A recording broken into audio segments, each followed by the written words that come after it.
اعوذ باللہ من الشیطان الرجیم بسم اللہ الرحمن الرحیم اللہم صلی علی محمد وعلی آل محمد صلی اللہ علیہ وسلم۔ یا اللہ یا رحمان یا رحیم، یا اللہ یا رحمان یا رحیم، یا اللہ یا رحمان یا رحیم، یا حی یا قیوم، یا حی یا قیوم، یا حی یا قیوم۔ اے غفور الرحیم، اے میرے رب، ہم سب کے صغیرہ اور کبیرہ گناہوں کو معاف کر کے ہم سب کی توبہ کو قبول کر لے، آمین۔ یا اللہ پاک تمام مسلمانوں کو 5 وقتہ نمازی بنا دے۔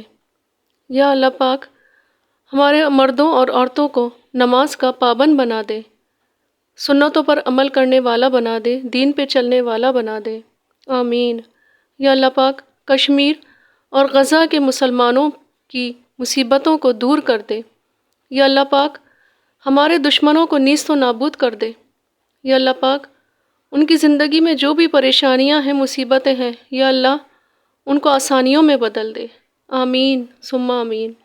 یا اللہ پاک چلتے ہاتھ پیروں سے اٹھانا، کبھی کسی کا محتاج نہیں کرنا۔ یا اللہ پاک ہمارے کاروبار میں برکت عطا فرمانا۔ یا اللہ غیب سے روزی کے دروازے کھول دے، آمین ثم آمین۔ صلی اللہ علی محمد صلی اللہ علیہ وسلم۔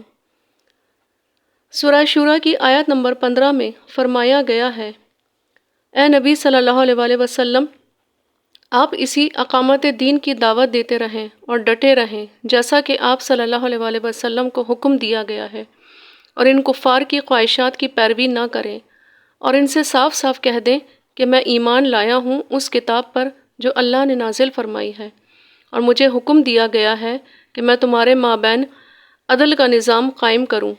اللہ ہی ہمارا رب ہے اور تمہارا بھی، ہمارے اعمال ہمارے لیے ہیں اور تمہارے اعمال تمہارے لیے، ہمارے اور تمہارے درمیان اس بات پر کسی حجت، دلیل بازی اور جھگڑے کی ضرورت نہیں۔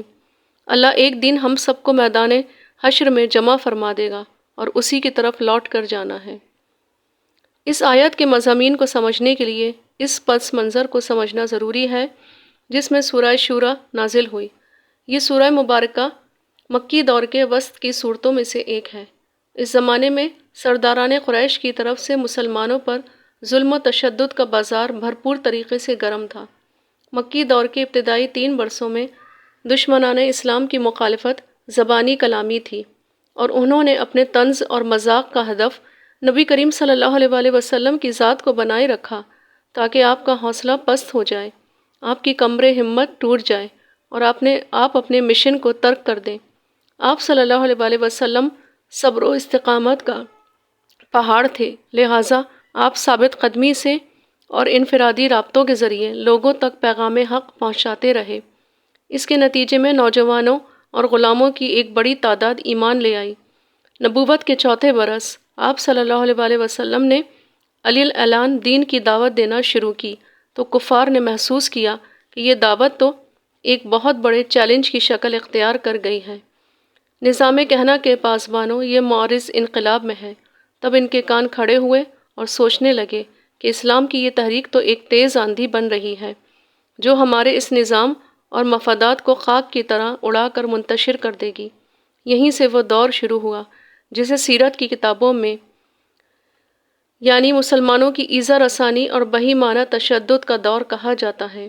اس پس منظر میں یہ آیت نبی کریم صلی اللہ علیہ وآلہ وسلم کو استقامت کے ساتھ اپنی دعوت کا عمل جاری رکھنے کی ہدایت دے رہی ہے۔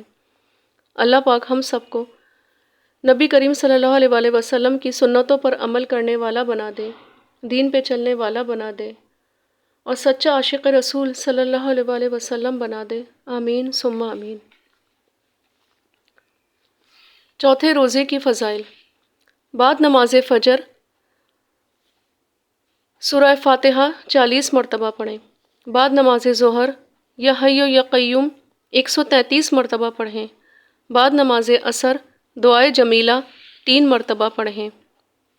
بعد نماز مغرب سورہ والتین 11 مرتبہ پڑھیں، اور بعد نماز عشاء سورہ مزمل 3 مرتبہ پڑھیں۔